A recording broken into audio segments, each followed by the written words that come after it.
নমস্কাৰ জনাই নতুন ভিডিঅ' লৈ আহিছোঁ। যোৱা ৰাতি বতাহতে আমবিলাক গোটেই সৰি গৈছে। মই আচাৰ বনাবৰ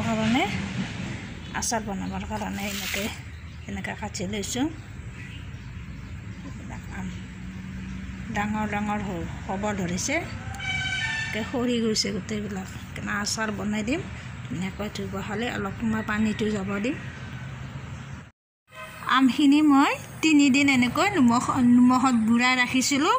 বুৰাই ৰখাৰ পিছত আমখিনি এনেকুৱা হৈছে। এতিয়া অকণমান ৰ'দত দিম, দি পিনে হালধি কালজিৰা দি তেল দি পিনে আমখিনি ধুনীয়াকৈ আচাৰ বনাম।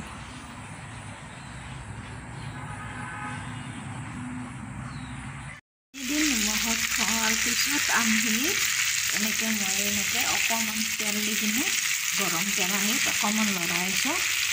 এইখিনি বস্তু ঠাণ্ডা হ'লে পিছত ভৰাই থৈ দিয়া যাব।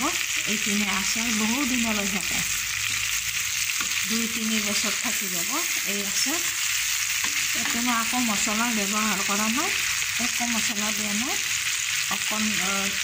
নিমখো দিয়া নাই। নিমখ দিয়া নাই এইটো কাৰণতে, মানে নিমখত তিয়াই ৰাখিছিলোঁ যে 3 দিন, এইটো কাৰণত মই নিমখ দিয়া নাই।